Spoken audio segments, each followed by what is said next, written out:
माझा मितवा मालिकेचा आजचा भाग खूपच जास्त इंटरेस्टिंग आहे, त्यामुळे व्हिडिओ शेवटपर्यंत नक्कीच बघा. सगळ्यात आधी आपण पाहतो की ईश्वरी आपल्या रूममध्ये असते आणि विचार करत असते. नाही ते विचार तिच्या डोक्यामध्ये येत असतात. काहीच सुधरत नसतं तिला, कारण काल जे काही झालेलं होतं आणि त्यामुळेच घरावर आलेलं संकट, या सगळ्या गोष्टी सारख्या तिला आठवत राहतात आणि त्यामुळेच ना थोडासा का होईना ती आता विचार करत असते. तेच आता ती एवढा विचार करत असताना तिला हेही लक्षात येत असतं की कशा पद्धतीने सात्विक फॅशनची बदनामी होते आणि हे सगळं करण्यामध्ये त्या सौदामिनीचा हात आहे. यासुद्धा गोष्टींना आता परफेक्टली लक्षात आलेल्या असतात. म्हणूनच आता ती थोडासा का होईना विचार करू लागते. तेच आता दुसरीकडे पाहायला मिळत असतं की नम्रता आता रूममध्ये आलेली असते आणि ईश्वरी नम्रता निरोप द्यायला येते आणि ती म्हणत असते, खरं तर ना यांचा फोन जो आहे तो आला होता, म्हणजेच आकाशचा फोन आला होता. अर्णव सरांच्या मोबाईलची बॅटरी डेड होत आली आहे आणि ती सगळीच जणं ना तिथेच आहेत आणि त्यामुळेच ना मला त्यांनी तुमच्यापर्यंत निरोप पोचवायला सांगितलं. त्यांना पोलीस स्टेशनमध्ये ते लोक गेलेत आणि तिथेच त्यांना उशीर होणार आहे. सो त्यांना उशीर होणार असल्यामुळे त्यांनी तुला निरोप द्यायला सांगितला आहे, असंही आता म्हटलं जातं. आणि मग जेव्हा या सगळ्या काही गोष्टी सांगितल्या जातात ना, ईश्वरी म्हणत असते की बरं झालं, थँक गॉड झालं व्यवस्थित सगळं काही. पण मला एक सांग, आकाश भाऊजी काही खाल्लं होतं का, त्यांनी जेवले होते का ते, असं देखील आता ईश्वरी काळजीनेच विचारत असते नम्रताला. तेव्हा नम्रता म्हणते की तू इतकी काळजी दाखवायची काही गरज नाही आहे, कारण मला माहिती आहे ना तुला काही फरक पडत नाही, कोणी काही खाल्लं आहे कोणी काही नाही त्याचं.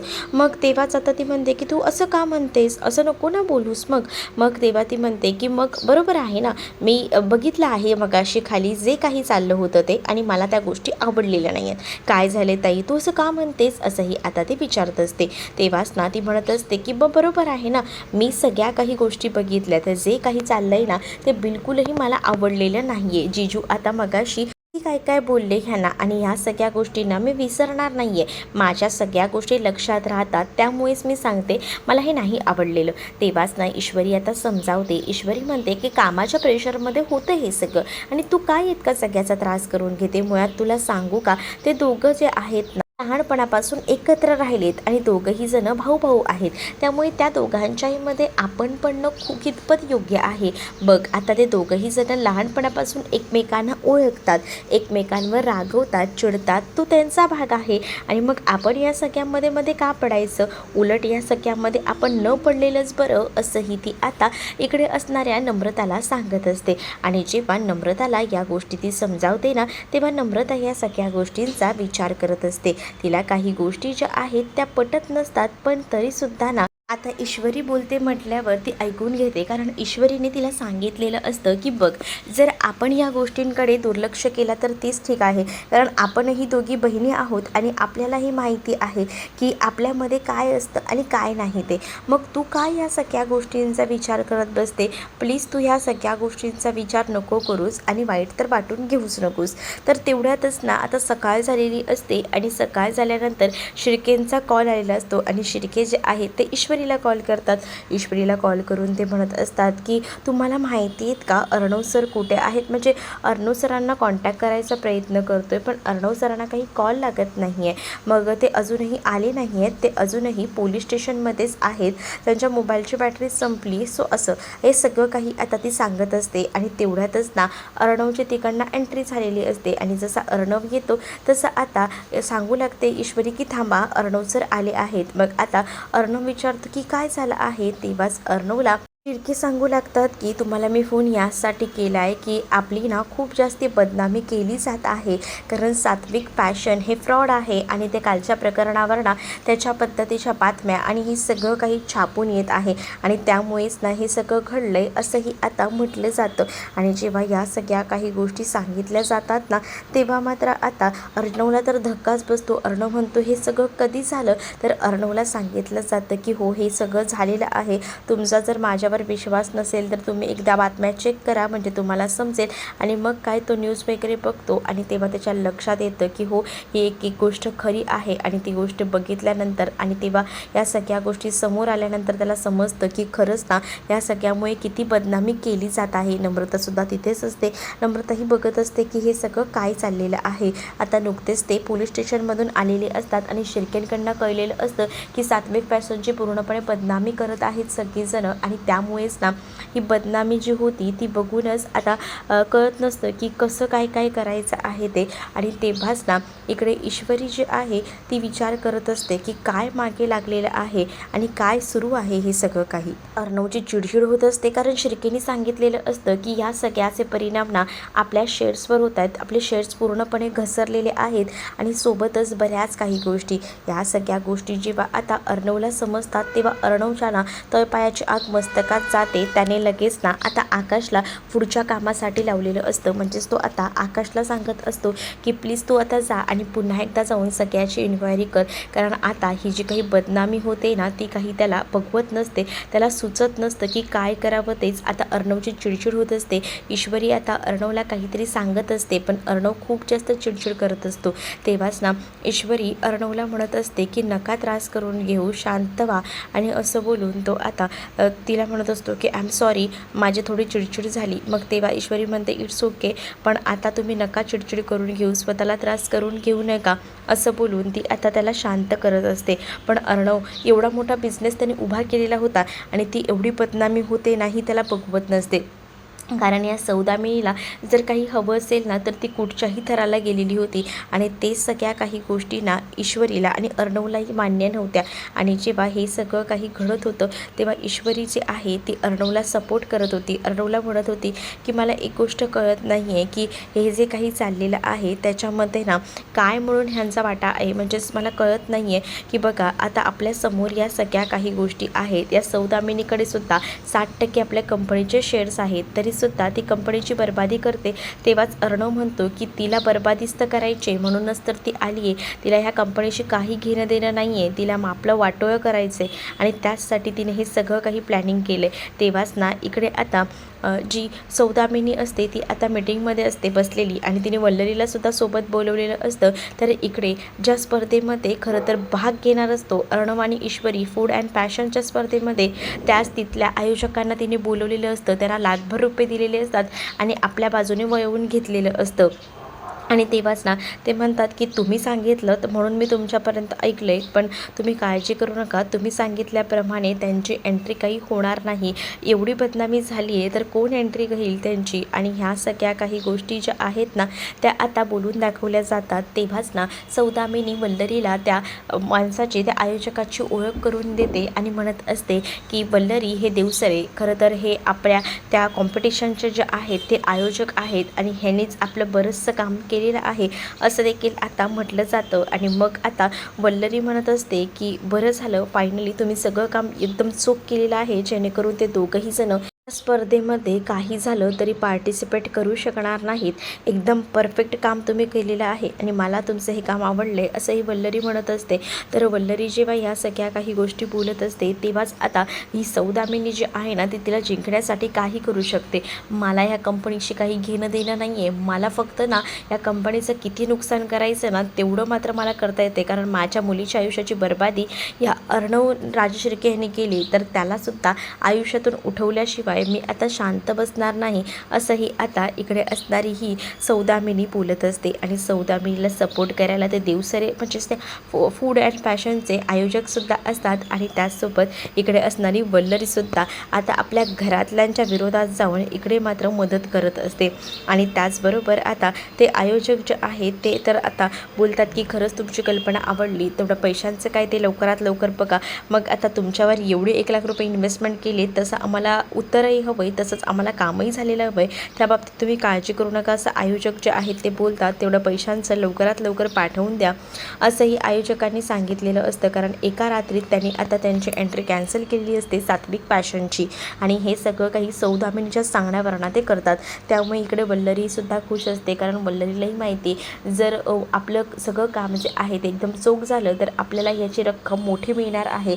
आणि ह्या सगळ्या काही गोष्टी जेव्हा सांगितल्या जातात तेव्हा सौदामिनी जी आहे ती वल्लरीला म्हणत असते की आता बघा ना, जो अर्णव राजशिर्के आहे त्याला नाही ना माझ्या पायाशी झुकवलं तर माझं नाव देखील आता सौदामिनी देशमुख लावणार नाही. मग आता या सगळ्या गोष्टी डिस्कस झाल्यानंतर ना तिकडनं ते जे आलेले असतात आयोजक ते निघून जातात आणि आयोजक तिकडनं निघून गेल्यानंतर ना इकडे सौदामिनी म्हणत असते वल्लरीला, बघितलं का, मी माझला जे हवं आहे ना ते मिळवण्यासाठी काही करू शकते. म्हणजे माझं फक्त एवढंच आहे की मला ज्या गोष्टी हव्या आहेत ना त्या गोष्टींसाठी मी कुठच्याही थराला जाऊ शकते. आता त्या अर्णव ईश्वरीला मी आयुष्यातून उठवल्याशिवाय ना शांत बसणार नाही असंही आता म्हटलेलं असतं. आणि या सगळ्यामध्ये ना तिला साथ असतेच वल्लरीची सुद्धा, कारण घरात जे जे काही चाललंय त्याच्यामध्ये वल्लरीने आता तिला सगळं काही सांगायचं ठरवलेलं असतं आणि त्यामुळेच ना आता ती खूप जास्त खुश असते. आणि आकाश टेक्स्टाईलची एंट्री कॅन्सल करू नका कारण ती सगळी काही आपल्यातच आहे असंही तिने म्हटलेलं असतं. त्यामुळे आकाश टेक्स्टाईलची जी एंट्री होती ती फिक्स होती, पण सात्विक फॅशनची एंट्री ॲक्झिट झालेली होती. इकडे आता अर्णव ईश्वरी तयारी वगैरे करत होते कारण त्यांनाही माहिती होतं की पटकन आपल्याला लवकरात लवकर तिथे पोचणं गरजेचं आहे आणि यासाठी त्यांची जोरदार तयारी ही जी आहे ती सुरू होती. तेच आता ईश्वरी अर्णवला समजवत होती की तुम्ही नका काळजी करू, सगळ्या काही गोष्टी ठीक होतील.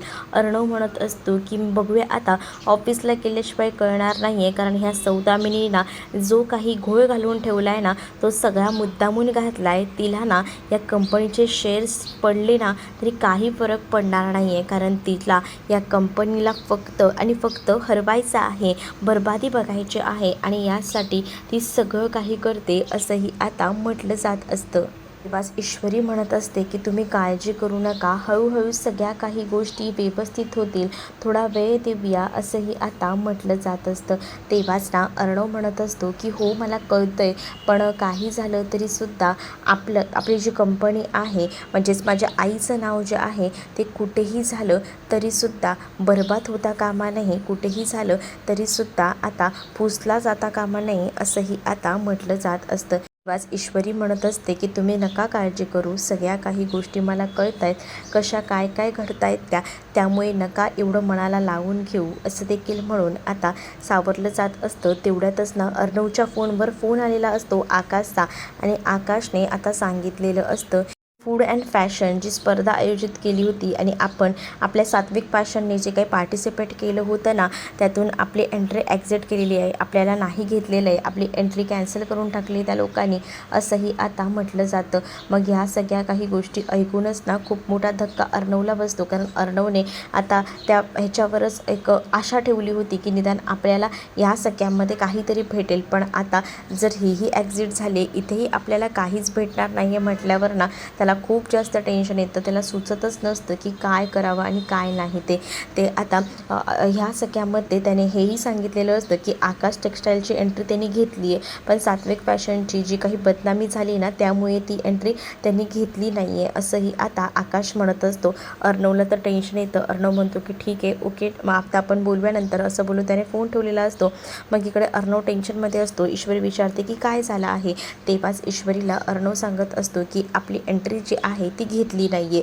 मग इकडे नम्रतासुद्धा आपली एंट्री वगैरे चेक करत असते आणि नम्रता जेव्हा आपली एंट्री वगैरे चेक करते तेव्हा तिला कळतं की आकाश टेक्स्टाईलची एंट्री घेतलेली आहे आणि तेव्हाच ना ती खूप जास्त खुश होते आणि एकटीच ना रूममध्ये नाचायला वगैरे लागते कारण तिला असं वाटत असतं की चला फायनली त्यांची तर काही घेतली नाही आहे एंट्री, आपली तर एंट्री घेतली ना ती एका अर्थी बरंच झालं असा विचार करून ना ती नाचायला सुरुवात करते. तेच आता हे सगळं काही वल्लरी बघत असते आणि वल्लरी जेव्हा हे सगळं बघते ना तेव्हा ती विचार करते की काय मुलगी आहे ही, म्हणजे आपण जे काही पेरलं होतं ते उगवते बरोबर असाही विचार ना वल्लरी करत असते. आणि ती नम्रतांना रूममध्ये नाचताना वगैरे बघते. नम्रता इथे खूप जास्त खुश असते कारण तिला ना एक वेगळाच आनंद झालेला असतो, एक वेगळाच आनंद तिच्या मनामध्ये असतो आणि तो ती सगळा काही साजरा करत असते. तेच दुसरीकडे आता ज्या काही गोष्टी झालेल्या आहेत त्या सगळ्या काही गोष्टी सांगितल्या जातात आणि हे सगळं ऐकून ना खूप मोठा धक्काच जो आहे तो ईश्वरीला बसतो. ईश्वरी म्हणत असते की आता काय करायचं आहे, मला ना खरंच एका पॉईंटला कळत नाही आहे कधी कधी की काय करायचं ते, असंही आता म्हटलं जात असतं. तेव्हाच आता अर्णव ईश्वरीला म्हणतो की बघूया काय होतं आहे, हे सगळं ना ती सौदामिनी करते हेही मला चांगलंच माहिती आहे, असं आता अर्णव ईश्वरीला म्हणतो. मग दोघंही जण जे आहेत ना ते आता तिकडनं जायला निघतात, कारण त्यांना असं वाटत असतं की बघितलं पाहिजे सौदामिनीचं नेमकं काय काय चाललं आहे ते, कारण अर्णव पूर्णपणे कॉन्फिडन्स होता की ह्या सगळ्यामागे सौदामिनीचाच हात आहे असं. आणि तर दुसरीकडे आता पाहायला मिळत असतं की या सगळ्या काही गोष्टी घडत असतात. तर ईश्वरीला कळतं की अर्णव आता खूप जास्त टेन्शनमध्ये आहे आणि म्हणूनच ती ईश्वरी जी आहे ती अर्णवला शांत करत असते. अर्णवला म्हणत असते की अर्णव सर, नको त्रास करून घेऊ तुम्ही स्वतःला, मला कळतं आहे की तुम्हाला या सगळ्याचा त्रास होतो आहे. ते सौदामिनी फोनवर बोलत असते आणि त्या आयोजकांचाच फोन आलेला असतो. ते आयोजक म्हणतात की तुम्ही सांगितलं म्हणून मॅडम तुमचं काम केलं आहे, पण अजून तुमचे पैसे काही आलेले नाही आहेत माझ्यापर्यंत. मग आता तिला सांगितलं जातं की हो हो तुमचे येणार आहेत पैसे, काळजी करू नका. तुम्हाला म्हटलं आहे ना तुम्ही माझं लई मोठं काम केलं आहे, तर तुम्हालासुद्धा या सगळ्या काही गोष्टी भेटतीलच की, असंही बोलून आता सांगितलं जातं. मग तेव्हाच इकडे जेव्हा ती एथिक्सबद्दल बोलत असते ना तेव्हा तिचा एक वेगळाच तोरा असतो आणि तेव्हा तिकडे ना आता अर्णव आणि ईश्वरी आलेले असतात आणि ते त्यांनी तिच्या एथिक्सबद्दल ऐकलेलं असतं. आणि मग अर्णव ईश्वरी आल्याबरोबर ना तिला शेवटी ना फोन हा कट करावा लागतो, कारण ती त्या आयोजकांशी बोलत होती. आणि मग आता ही दोघं आलेत म्हटल्यावर त्या आयोजकांशी काहीच आता बोलता येणार नाही आणि म्हणूनच मग आता तिने तोंड बंद केलेलं असतं. आणि जेव्हा ती हे सगळं करून तोंड बंद करते ना तेव्हा मात्र आता इकडे अर्णव ईश्वरी म्हणत असतात की तुम्ही एथिक्सबद्दल बोलतायत, तुमचा आणि एथिक्सचा काय संबंध येतो? मुळात आहे ना तुमच्या ज्या काही गोष्टी आहेत ना त्या काही काही गोष्टी ना मला पटतच नाही. मग तेव्हाच ना इकडे वल्लरी जी आहे ती आता आपली तयारी करत असते आणि तेवढ्यातच तिचाही फोन वाजतो. तर तिच्या फोनवर सैतान म्हणजेच त्या उदयकांतचा कॉल आलेला असतो. उदयकांतने नेहमीप्रमाणे तिला ब्लॅकमेल करायला फोन केलेला असतो. उदयकांत आता फोन करून बोलतो की काय मग माझं कधीपर्यंत पार्सल पाठवताय? मी विचार करतोय की तुम्ही आतापर्यंत पैसे बांधून वगैरे ठेवले असतील, काय सारखे सारखे पैसे पैसे पैसे पैसे नाही आहेत माझ्याकडे. वल्लरी सरळ त्याला म्हणते. वल्लरीला तो आता म्हणतो की काय पैसे नाहीत तुझ्याकडे? तुला तर मी सांगितलं होतं की मला पैसे हवेत, तुला तर पैसे द्यावेच लागणार आहेत. तुला आता पैसे नाही दिलेस तर सुटका नाही आहे तुझी, कारण तू जर मला पैसे नाही दिलेस ना तर तुझं सगळं सत्य ना मी तुझ्या घरातल्यांना सांगून टाकेन. म्हणजे आतापर्यंत तू काय काय कारनामे केलेले आहेस काय नाही हे सगळं काही एकूण एक गोष्टी मी सांगून टाकेन. मग तेव्हा विचार कर की तुला काय करायचं आहे आणि काय नाही ते. मग तेव्हाच ना ती थोडासा विचार करत असते आणि तिला ना काही गोष्टी आठवत असतात आणि मग ती म्हणत असते की काय चाललं आहे तुझं, म्हणजे तू माझ्याबद्दल सगळ्यांना सांगणार आहे पण ह्यामध्ये तुझंही नुकसान होणार आहे, ह्या गोष्टी विसरतोयस का तू? तो बोलतो मला काही पडलेलं नाही आहे, सगळं काही ना मी तुझ्या म्हणण्यानुसार केलं होतं. तूच मला सांगितलेलं होतंस की कोणाकोणाला बर्बाद करायचं आहे. आधी त्या रमाकांतला जे काही करून अडकवलंस आणि त्याचसोबत ईश्वरीच्या सुद्धा जीवावर उठली होतीस, याबद्दलचे सगळे पुरावे माझ्याकडे आहेत आणि हे सगळे पुरावे जर मी दिले ना अर्णव आणि ईश्वरीला, मग तेव्हा तुझं काय होईल ते बघ. आणि मला मग आता 50 लाख रुपये आणून दे. 50 लाख रुपये जर तू नाही दिलेस तर बघ मी आता तुझं काय करेन ते, असंही आता म्हटलेलं असतं. मग आता 50 लाख रुपये ही काही रक्कम छोटी वाटते का? तुम्हाला काही खाऊ वाटतं का हे सगळं काही? असंही बोलून ना आता इकडनं वल्लरी जी आहे ती बोंबलत असते आणि वल्लरी जेव्हा आवाज चढवून बोलते ना तेव्हा मात्र आता तिचा आवाज ना खूप जास्त वाढलेला असतो आणि तिला हेही माहिती नसतं की तिचा आवाज वाढल्यावर तिच्या मागे जे आहे ना ते मामा आलेला असतो आणि मामाने आता नेमकं तिचा ओरडण्याचा आवाज ऐकलेला असतो आणि मामा तिथे येऊन म्हणत असतो की काय गं वल्लरी, काय चाललं आहे? मग तेव्हाच ना ती बोलत असते आणि जेव्हा ती बोलत असते ना ते बोलणं नेमकं ना इथं मामाने ऐकलेलं असतं की मामा विचार करतो की ही एवढ्या जोरजोरात कोणाशी बोलते, कारण याआधी तरी कधीच एवढ्या जोरात बोलली नव्हती, मग आता ही बोलते तरी कोणाशी आहे? वल्लरीला तर त्या 50 लाखांचं टेन्शन आलेलं असतं ना, त्यामुळे वल्लरी जोरजोरात बोलायला सुरुवात करते, कारण 50 लाख रुपये एवढी मोठी अमाऊंट एवढ्या लवकर कसं पॉसिबल करणार आहे? त्यावर तो तिला सरळ सांगत असतो तू कुठे डल्ला मारायचा आहे तिथे मार, काय करायचं ते कर, पण मला 50 लाख रुपये पाहिजेत म्हणजे पाहिजेत. मग आता वल्लरीकडे येतो आणि बोलतो, तिला काय चाललंय गं तुझं, तू कोणाशी बोलतेस. त्याबरोबर वल्लरी आता फोन कट करते. वल्लरीची आता भांबेरी उडालेली असते, काय उत्तर द्यावं काय नाही. तेच आता दुसरीकडे अर्णव आणि ईश्वरी जेव्हा पोचलेली असतात तेव्हा मात्र इथे असणाऱ्या या मित्राची सुद्धा बोलती बंद झालेली असते, कारण ती आधी ना फोनवर बोलत होती आणि नंतर अचानक ना तिचं आता तोंड बंदच झालेलं होतं. आणि त्यामुळेच ना इकडे अर्णव ईश्वरीनं तिला म्हणत असतात की तू जरी काही करायचा प्रयत्न केलास आणि तुला असं वाटत असेल की या सगळ्यामध्ये तू जिंकणार आहेस, तर हा तुझा भ्रम आहे. कारण काही झालं ना तरीसुद्धा ना आम्ही तुला जिंकू देणार नाही आहे. त्याबरोबर आता अर्णव ईश्वरीला सौदामिनी म्हणत असते की अरे तुमचे शेअर्स एवढे पडले, तर सगळं काही तुमच्या हातात ना निसटले, तरीसुद्धा तुमचा माज आहे ना तो काही कमी होत नाही आहे रे. म्हणजे मला असं वाटलं होतं की कुठेतरी आता ना तुम्ही योग्य मार्गावर याल, सगळं काही नीट होईल, पण नाही, अजूनही तुमच्यातला तो ॲटिट्यूड काही कमी झालेला नाही आहे, असंही आता म्हटलं जातं. आणि मग जेव्हा या सगळ्या काही गोष्टी बोलल्या जातात ना तेव्हा अर्णव ईश्वरी जे आहे ते तिच्याकडे रागानेच बघत असतात आणि आमचं काय करायचं आहे ना ते आम्ही बघतो, तू विचार नको करू आमच्या ह्या सगळ्या गोष्टींचा.